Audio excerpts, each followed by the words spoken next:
Hello, everyone, and welcome to Marketing Land Live, show number 16. My name is Matt McGee. I'm the editor-in-chief of marketingland.com and searchengineland.com. Today is Friday, June 3rd. It is just past 12 noon on the East Coast of the USA.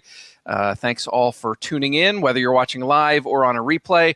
And thank you all if you're listening on our hopefully soon-to-be podcast version of this that we have started the process of putting together, and we'll hopefully be done with that soon, although I'm not exactly sure what all we have left to do.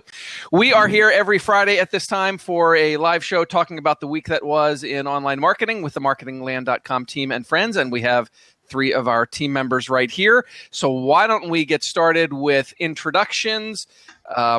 So we'll go in alphabetical order. So let me see, it would be Amy, Ginny, and then Barry.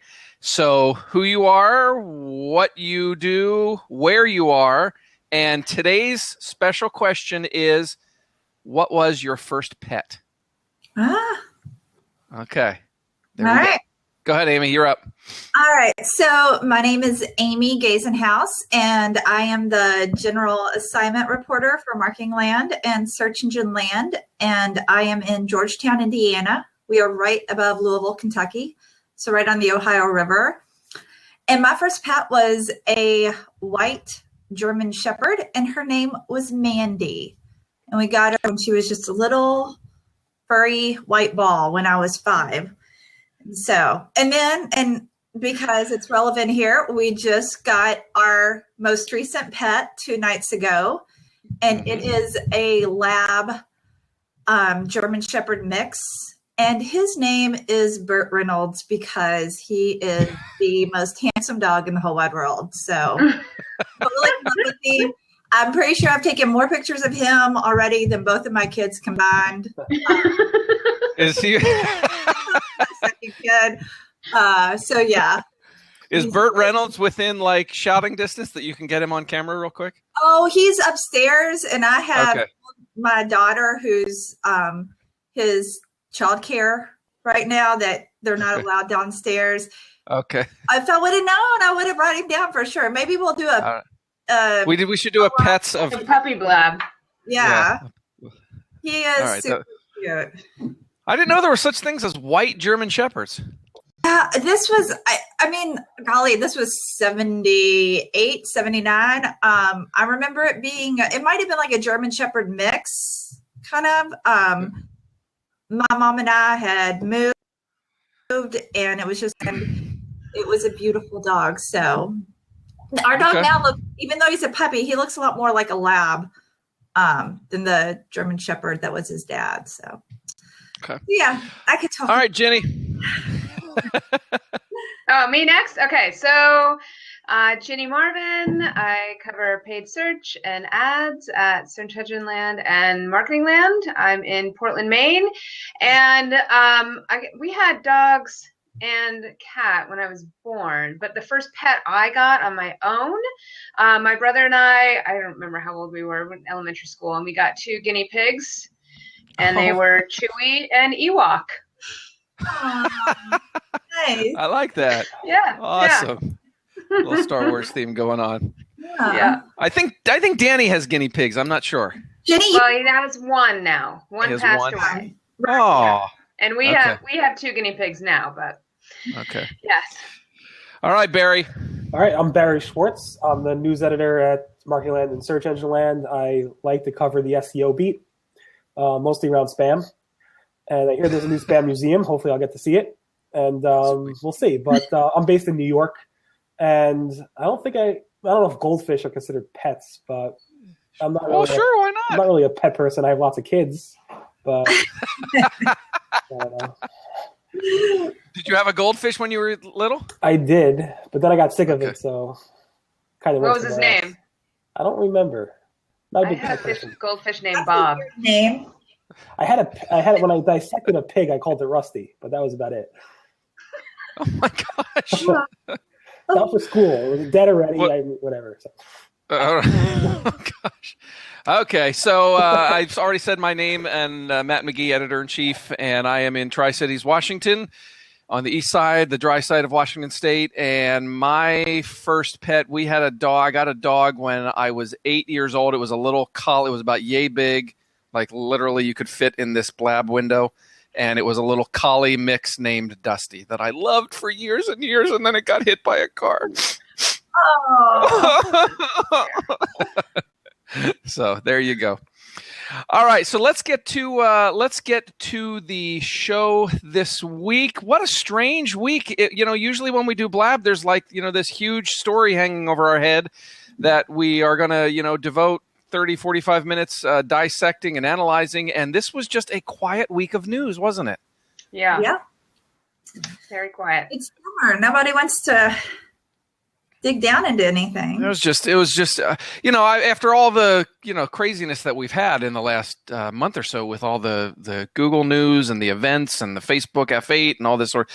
I'm not complaining that we had a nice quiet week. So, but anyway, so we have some Amazon stuff to talk about, some more Google stuff to talk about with Barry and with everybody. So anyway, if you're just joining us, this is your first time, we're here every Friday, 12 noon Eastern. The show usually runs anywhere from 30 to 60 minutes. Opinions are our own, not necessarily representative of Marketing Land or Search Engine Land as a whole. And if you're watching live on Blab, we love getting props, which are clicking the little hands there in the corner. It's not a contest, though. There's no scoreboard being kept. It's just bragging rights after we hang up, and then we all go taunt each other on Slack about how much props we got. So why don't we get going? One of the things that caught my eye the most this week was the story that we ran, I think, on Marketing Land yesterday morning, about Amazon suing for fake reviews. And what caught my eye, you guys, is, this is not the first time they've done lawsuits over fake reviews. I think it's the first time that they've actually sued the companies that are buying the fake reviews. Right? I think in the past they were going after like third-party companies that sell fake reviews, and they were going after, like the people on Fiverr and such that, hey, I'll write you a fake review for $5. But this is the first time they actually went after, the companies that sell their products on Amazon and caught them or charged them with selling fake reviews. This is obviously something that they are very, very determined to fight, right? Mm-hmm. Yeah, and I'm glad they're doing it. It's something that plagues any system that's sort of reliant on reviews. We see the same thing with Yelp, for example. But yeah, I think it's, and not only that, but I think the fact that they Amazon commented so relatively elaborately on it, I think is telling on how seriously they're taking this. So I think we'll see if they keep cracking down more. This is sort of just the tip of the iceberg. Yeah, they're kind of, they're speaking to the value of those reviews, on their product pages. And I know that as an Amazon shopper, and I wonder if you guys are the same, as an Amazon shopper, that's the first thing I look at. Here's the product page, and I just click the little review link, and I just go, to shoot me straight down to the reviews, and I want to see what people are saying about, this product. Are you guys the same way? You rely very heavily on that? I do. Yeah. Even though I know. Oh, sorry. I know. Sorry, I feel like a savvy Amazon shopper a lot of times can spot those fake reviews, or maybe just, writing about this content, you're more aware of it out there, and you can identify the fake reviews a lot faster than the authentic reviews. So, and they, and Amazon said it's a small percentage of the overall reviews left on their site, but I think it, is part of their whole intention to elevate the products available, and as they're courting more of these higher end brands, from the stories that we've covered here recently, that they're wanting it to, also reflect in the comments as well left on these product pages. it's actually interesting because I'm part of all these like webmaster communities, and one of these communities is just about e-commerce sites. And I'm on this list group, and I got a notification 2 days ago from somebody saying to the list group saying, how do I get more good positive Amazon reviews? So all these guys are replying back, use this service or use that service or use that service. And then literally this news comes out yesterday about it. I just thought it was interesting that this is something that these people know about. Right. And it's one of these things that are constantly being abused. So looking at those reviews, you really don't know what to expect.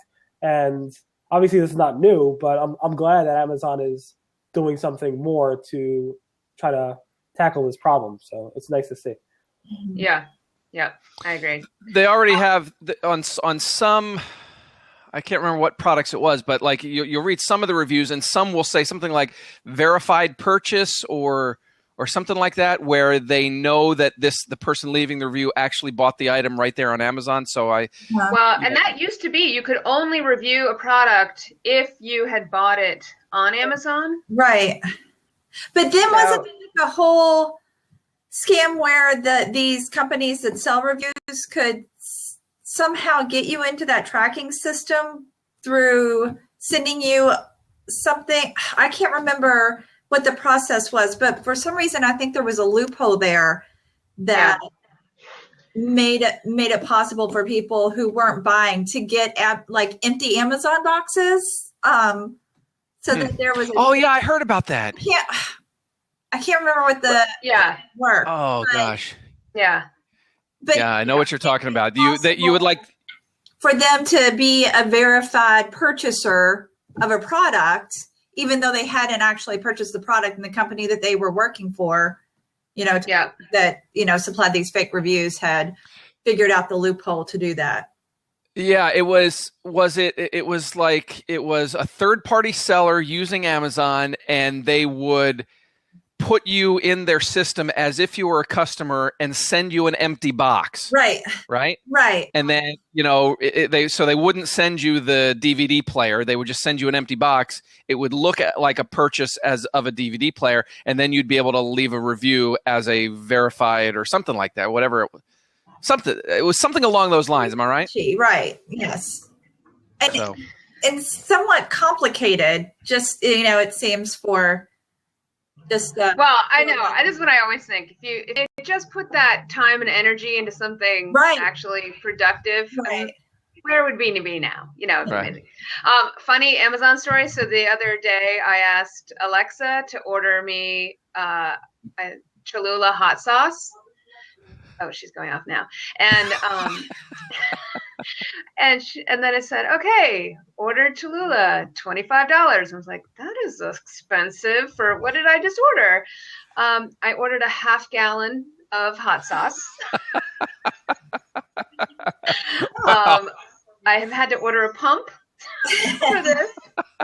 And so I figured out the reason why I got sent that is because it's an Amazon's Choice product. So, they'll on the back end, the buyers will go through and say, pick out CPG products that they want to highlight specifically. And I mean, obviously the margin on a 64-ounce bottle is going to be higher than a 5-ounce. So if you haven't ordered a product before from Amazon, it will default to the Amazon's Choice. Oh wow! Just so you know, so you got a lot of hot sauce coming your way. Yeah. Also, order the pump on Amazon. Then I ordered the pump. Well, then I was like, what happened here? And under, it says customers who bought this often buy this, and there's the pump. So, e-commerce for the win. Woo! Yeah, exactly. That's talk about upsell. That's pretty sweet. Yeah. So getting. So are you going to leave a review on that? Oh, I will leave a massive review on that. Right. Yeah, on a half gallon of hot sauce. So getting back to the review thing, too, I think we should also mention, and I think Amy or maybe one of you guys mentioned Yelp earlier. Yelp has also, and we've covered this over the last 6 months or a year, Yelp has been sort of going after the whole fake review system where if they catch one of the local businesses engaging in tactics that Yelp doesn't approve of to get reviews. They put a big box right on their Yelp business listing saying, we caught this business, doing such and such. I don't know. Which is good, as a consumer, but I just feel like it's sort of like whack-a-mole. That I think the fake reviews and reviewers are probably going to outlast, for the most part, the companies. I just think their incentive is a little higher. So I don't know that we're ever going to get rid of this problem, I guess is what I'm saying. No, probably not. But it's a worthy battle, I think. It is. Yeah.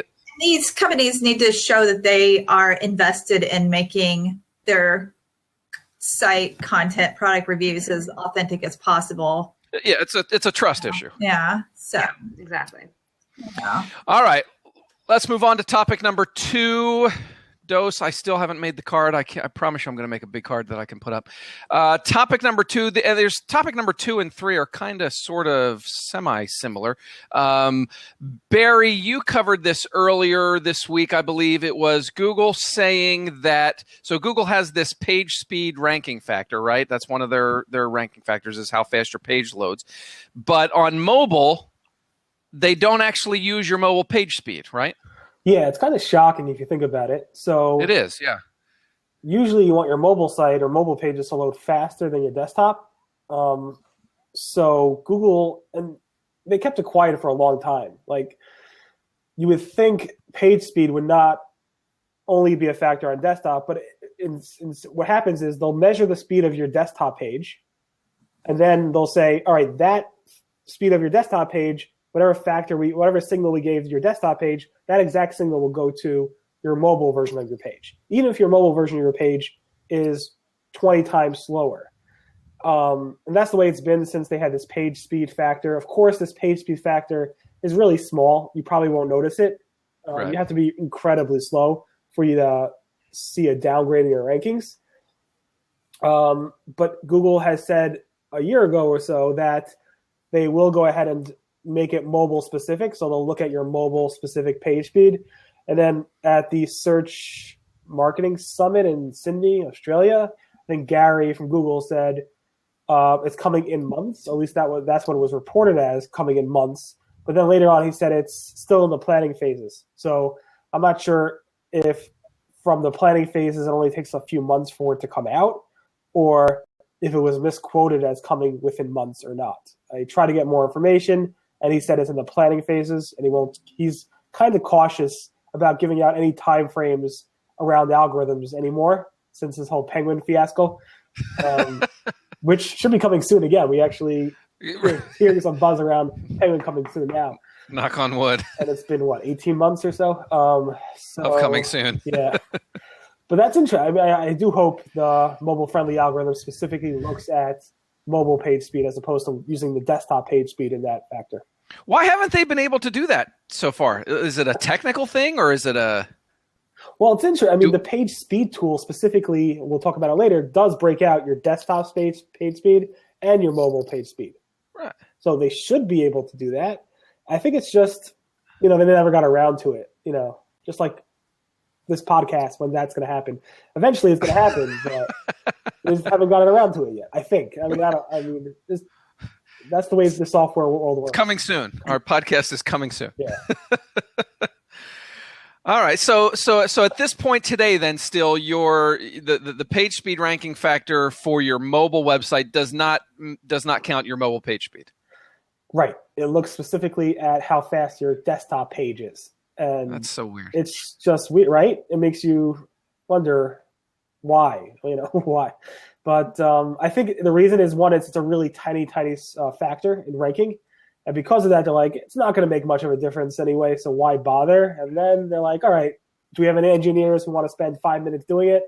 All right, let's get it done. So. Okay. All right. Well, and I think you sort of teased topic number 3, which is the new tool that they launched this week, right? Yeah, this is nice. It's nothing really new. They have 2 tools right now. One is a page speed tool that measures your speed of your pages on a page by page basis, and it gives you your desktop score and your mobile page speed score. So you want to be there. There's 3 different shades. One is red, which is bad. One is yellow, which is okay, and one is green, which is great. And then they give you a score out of 0 to 100. Obviously, 100 being the highest and the greenest. And they rate you differently on mobile and desktop page speed. They also have a separate tool called a mobile friendly testing tool, which tells you if your web page is mobile friendly or not. And that previous tool was just pass or fail. So there was no real score for that tool. It was just, is your site mobile friendly or is it not? But now the new tool combines all that. It's really aimed at small businesses. So the small business owner could get a really digestible report saying, all right, I have a problem. And they could actually send a more detailed report to their webmaster or whatever. And because of that, the mobile friendly testing tool component of that one-page tool actually gives you a score, which it never did before. It just said pass or fail. The new tool says 0 out of 100. How mobile friendly are you? And of course, there's green. I don't know if there's yellow. There's definitely green, and I'm sure there's red. There's yellow. I'm looking at it right now. But I assume if you're yellow, you are mobile friendly. You passed the test. Red is you did not pass the test. You're not mobile friendly. And green is obviously the most mobile friendly. But for SEO purposes specifically, as long as you pass the test at all, even if you score a 65, you still pass and you still get the ranking boost for being mobile friendly. But again, the purpose of this tool is really to give small business owners that know nothing about their website, only that they actually pay somebody to build their website, something they can go to say, oh, there's an issue, go back to my developer or webmaster and say, please fix this issue or make our site faster or more mobile friendly. I just ran it on my U2 site it's incredibly fast. Yeah. And it took 10 seconds, maybe 15 seconds. And my U2 site has 2 reds and 1 yellow. So whoops, a daisy. Got to fix some stuff there. But I knew that anyway. But yeah, I mean, it looks like a really. Yeah, I think it's. I mean, even not just small businesses. Like, I think it could be really helpful for agencies or consultants that have been trying to work with clients for a long time, trying to get them to understand the importance of mobile and how their site is working on mobile, to be able to talk with them in a visual way. I think it could be helpful for those purposes too. Is there anything that tells me why I see that it's saying get your free report. Right. So click and it'll send me an email with my full report. Does it then tell me in detail why I got the scores that I got? Yeah, it will email you a report probably within 12 hours to give you those details. If you want it immediately, just go to the specific developer tools to get it, and it'll actually give you a punch list of these compression methods or these images are too large, or move your CSS and JavaScript to the footer. And it will give you the mobile-friendly tools as well, saying, make sure your tab points are larger and so forth. So it actually gives you a whole list of recommendations.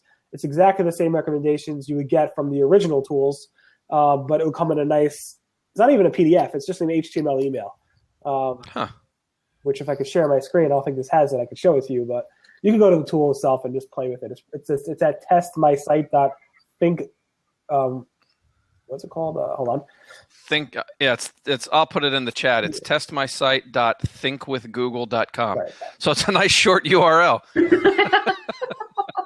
If only Google had a Google URL shortener, like google.code/ Or maybe if they sold domains and they, could actually have gotten a shorter domain somehow. $12.95 or $9.95.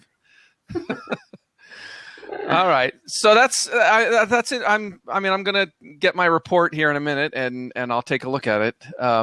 This is part of. They've been making a push for quite a while, right, Barry, to get people more mobile friendly and to just improve the mobile web. This is part of that. This is, I would assume, they also have been for a long time, pushing for small businesses not to improve their web presence, but even just to get on the web in the first place. They have the Get Your Business Online program. I think that's what it's called, GYBO.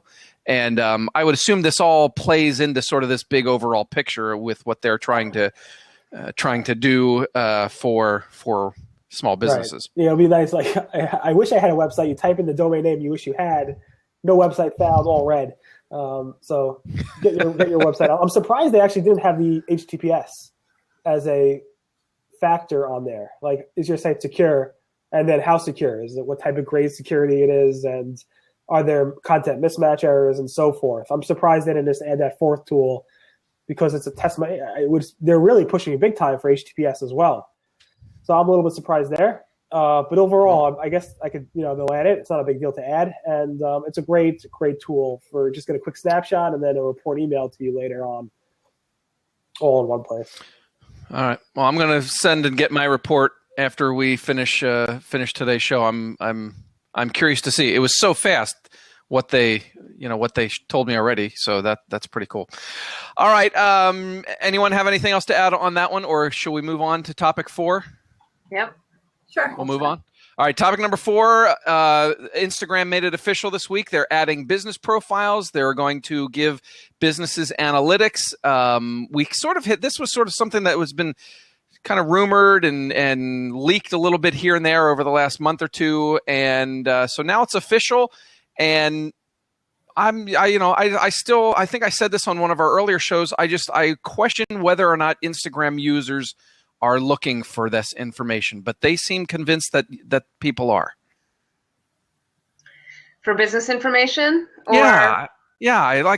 I maybe it's just the way I use Instagram. I'm there to see what my friends are doing, and I'm not there to find businesses. To me, it's a totally separate use case. So maybe that's just me though. Yeah, I mean, I can say for certain e-commerce and products when I think there are a number of companies like fashion brands and others who've found, and probably restaurants, places like that, have found good success on Instagram. And so being able to actually track that better and represent themselves a little more authoritatively, I think is good. I do think it's interesting that and I wish I didn't ask Tim this, but it says that the views that it's measuring are basically impressions served, not viewed impressions. So you could just be scrolling through. Right, and I don't know if any of you know if it really is just impressions served, or if there's any sort of measurement taken into consideration as far as how long the user sat on a page. I mean, it sounds like there's none at all. It's really just, did it get served, and it doesn't matter if it just scrolled right past or if there was any sort of stopping at all. So yeah. I don't know if any of you know. Mm-mm. I haven't seen any. No, I haven't seen any. So that probably is a question for Tim, who couldn't join us today because he's got a reporting assignment thing going on at the moment. So yeah, no, I haven't seen anything about that. And Facebook, has taken flack before for the way they count their video views, right, on Facebook itself, where if it just plays for like 3 seconds, boom, video view. So I would, just based on that, I would assume that they're not. It's not too stringent what they count. Yeah. I mean, from Tim's coverage, it sounds like it's really just impression served, and that's for both video and image. So I guess. I guess for the organic, that's organic. So. Right. It feels like this is just the kind of first rollout too, right? That they'll build on this now that they've finally cut the red tape and said, yes, we are, and made it official. So I would imagine more data would be available down the road as they see how people are interacting, right? Because they don't want to give data that might not reflect good numbers. So they want a way to make sure it's all good for the businesses. And they're like, oh, look how great the site is for you. Right. So. Yeah, that's true. That'll be interesting to watch. And I think you guys raised a good point about the fashion brands. We have done a number of stories about those kind of companies that are doing well on Instagram. So I'm obviously not the test audience for that kind of thing, because I'm wearing the same shirt that I think I wore last Sunday or last Friday. So trust me, if you're seeing this and you're, boy, that McGee guy, he wore that same maroon shirt last Friday. It has been washed since then. It's not like I'm just, sleep in this thing and wear it 7 days a week. So that's what I love about doing weekly videos. You can just see a thumbnail of what shirt you wore every Friday. Yes, because you do yours right every Friday on Search Engine Roundtable. And it has a thumbnail. It's so interesting. I just I look at the search I wear, and I never look. I just wake up. I don't even. It's like 5 o'clock in the morning. Grab something, put it on. I don't even know what I'm wearing. By like 10 o'clock, I'm like, oh, okay. Doesn't match. Well, I appreciate you providing me some support there. All right. Last topic of the main section. Ginny, we talked about this. That was the theme of our show last week, was all the big AdWords announcements at the Google Performance Summit. And then you rounded up some of the experts from the paid search space to get some reaction and publish that on Search Engine last week. What's the if you tried to summarize what people's thoughts were, how would you describe it? Yeah, well, I would say not surprising. Topics of conversation are expanded text ads and the new device bidding that both are rolling out at some point. And so I think on the device bidding, everyone is generally applauding the news, but expanded text ads is what everyone's actually really focusing on in terms of the work ahead. There's so many unknowns about how this is going to roll out. So I think that's what people are that's the worry button is around expanded text ads. And then interesting, the search, similar audiences for search and demographics targeting, which we also don't have very much public news on yet. Everyone kind of unanimously said huge to describe this new coming targeting feature. So people are looking forward to seeing how that's going to work. And then what I also love hearing about is kind of what everyone thinks are sort of what I call hidden gems of the announcements. So they kind of ranged from, Elizabeth Marston at Commerce Hub, obviously very PLA focused, is really excited about the expansion of store visits and how that's going to impact their ability to track and manage attribution from online to offline.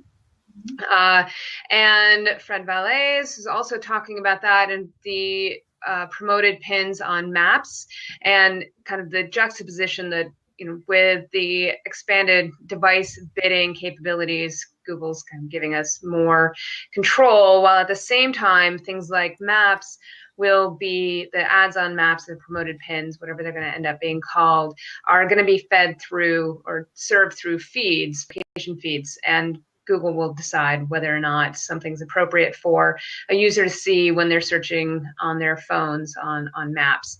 So kind of the automation plus manual control, and kind of Google coming at it from both angles.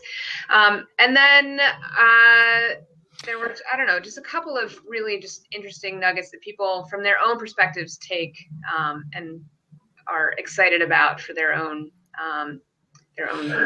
Was there anything that was announced that people were like pushing back against?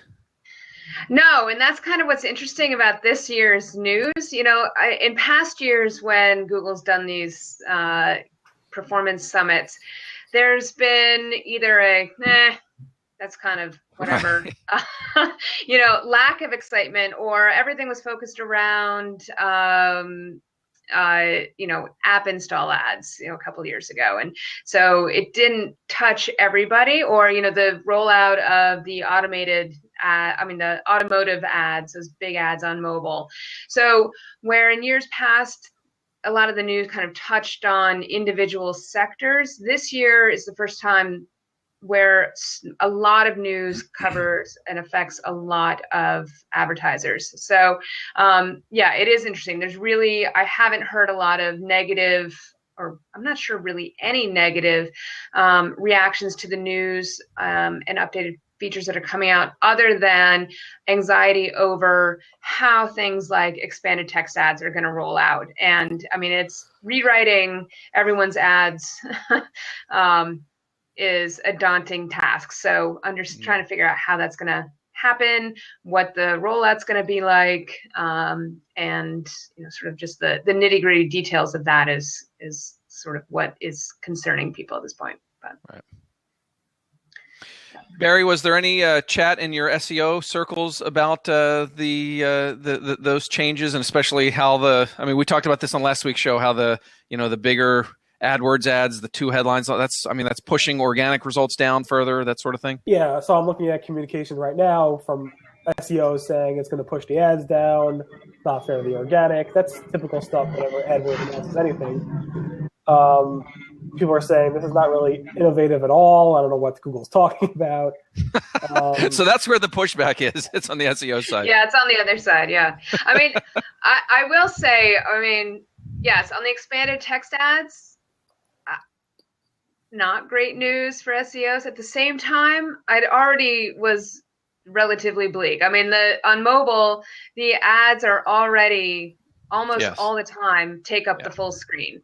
So a full screen and a little below the fold, or however it ends up working out, I'm not sure that this change is going to have that much of an impact on mobile organic. I think what will be interesting to see is how the expanded text ads change desktop and tablet organic, where some of that you still have some more above the fold real estate there, and grabbing that much more attention, especially when those right rail ads are gone. I think that may be where the impact is felt. Have you heard anything about concern over potentially CPCs increasing? Because I see some communication around that.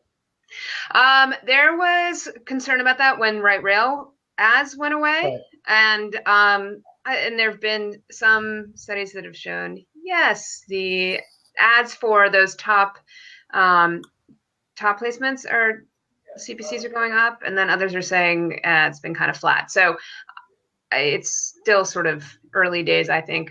I think probably this coming quarter, when we start seeing reports, we'll get a better sense of how that's actually playing out long term. Right. And I heard rumors, could be completely false, that the reason they're making the expanded ads is so they could fit emojis in there, bringing back emojis. That's what I heard. I don't know if it's true. I'm just joking. I haven't heard that. That's interesting. So I know. It's a joke. I'm joking. Well, emojis they're not allowed in ads now, and Google will actively shut down your ads if they find emojis. However, I think, I don't know if they'll reevaluate that for mobile just generally, and or start looking at it again when brands actually start using emoji as brand icons and brand names, essentially. So yeah, the emoji piece, I haven't heard that coming out of expanded text ads at all. But I do think it'll be interesting to see how Google addresses emoji use in ads at some point, and if they ever sort of amend their rules on that. I think if they did, it would stem first from if brands start adopting emojis as basically icons, or like a Prince symbol as a name, formerly known as. And on Twitter, if you're a big spender on Twitter, I think they'll build you a custom emoji for your brand. Yes. So. Yeah. All right, let's. Shall we move on to the lightning round and start to hit the home stretch here? A couple things in the lightning round. Greg Sterling did a story, I think late Sunday, maybe early Monday, a report saying ad blocking users more than doubled in a year to almost 420 million globally, which I don't know. I just get suspicious of these kind of numbers. I always, when I see stuff like that, I always think of I live in Eastern Washington, not Seattle. It's not country. We have 300,000 people here or so, and all kinds of PhDs because the Hanford facility is right over there. So anyway, but I have this mall test where I picture myself standing outside the mall, and if I asked 100 people as they walk in, do you use an ad blocker? I can't imagine that a very large percentage of them even know what ad blockers are. And so do you guys, do your non-tech friends, do they know what ad blockers are? Are they using ad blockers?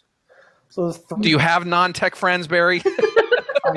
There's a whole world you don't know about me. Okay. There's about 3 billion people online, right?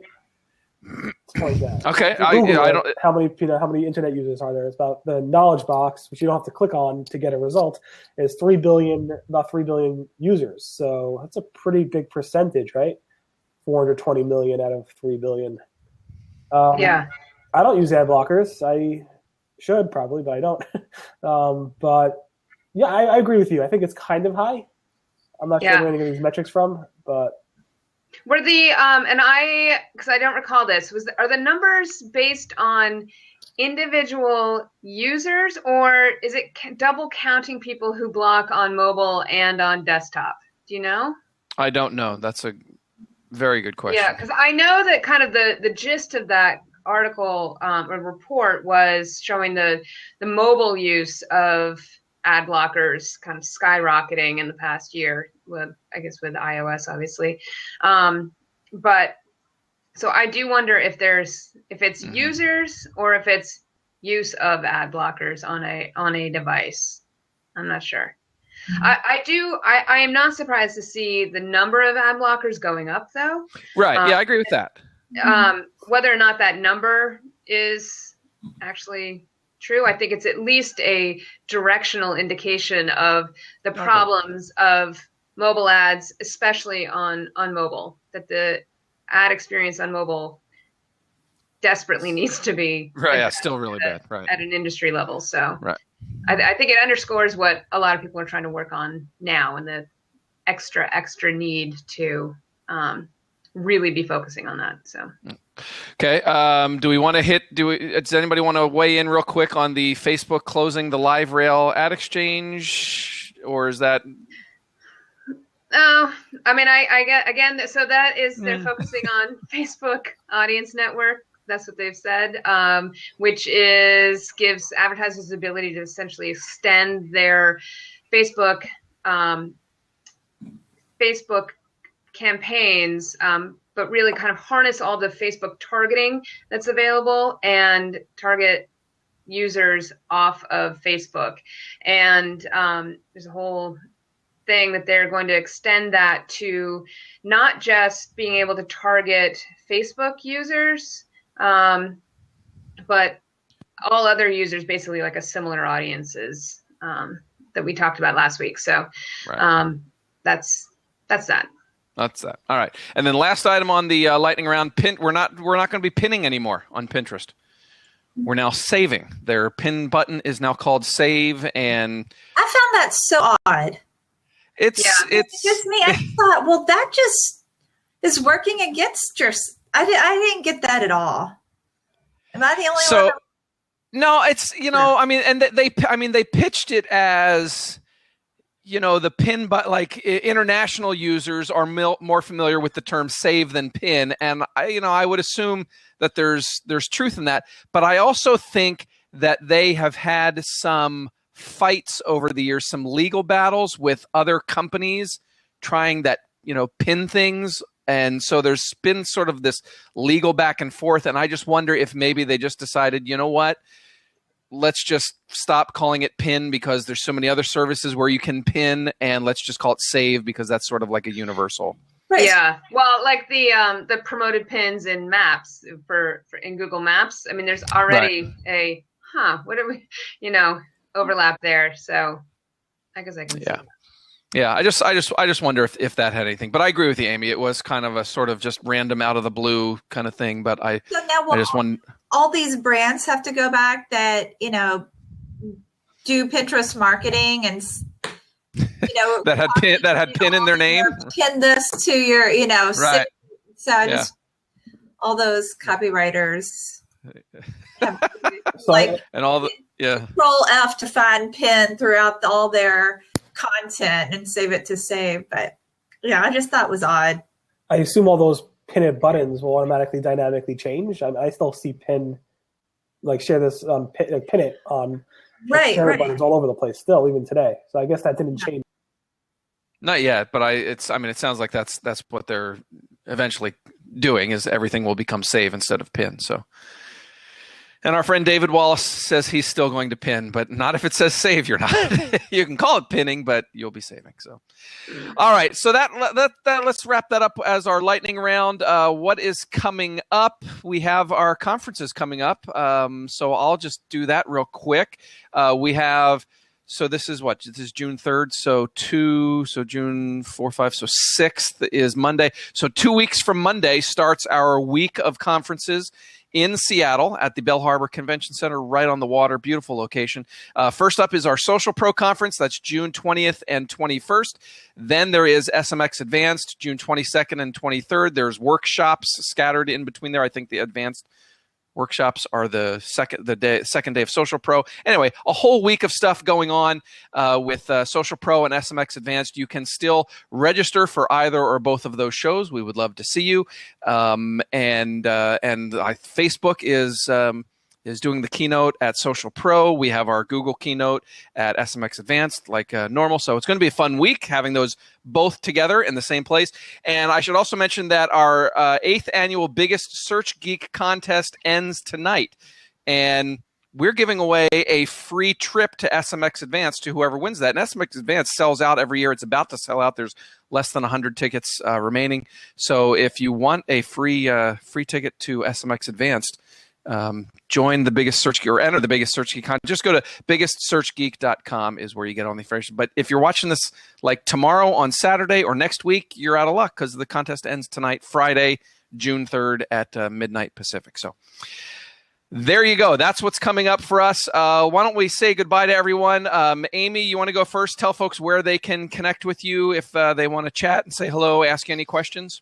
Sure. You can find me on Twitter at Amy Gazenhouse, and you can find out how to spell it right there in the top. I'm not going to point to it because we always point to different areas where it is, but it's right there in the corner of my little square. So, Ginny. Okay. Ginny Marvin, you can find me at Ginny Marvin on Twitter. Barry, you can find me at Rusty Brick on Twitter. How come you're not at Barry Schwartz? I have that too, but I started it so long ago. All my followers. Should I follow you on at Barry Schwartz? Are you more interesting at Barry Schwartz? I don't do anything. I don't do anything at Barry Schwartz. Oh, all right. If I have it, if I need it. So. Okay. I am extremely interesting at Matt McGee. All of my other Twitter accounts are very boring. No, actually, Matt McGee is quite boring. But anyway, that's where you can find me. You can find our websites at Marketingland and at SEngineland on Twitter. We're on Facebook. It's facebook.com/marketingland, facebook.com/searchengineland. And then right here on Blab, of course, it is blab.im/marketingland, where we are here every Friday, 12 noon Eastern. And we will be back next Friday. So Amy, Ginny, Barry, thank you so much for being here. Thanks for Thank you all for those who tuned in, and thanks to all who are watching the replay later in the week. And we will see you next Friday for another edition of Marketing Land Live. Thanks, guys. See ya. Thanks. Thanks.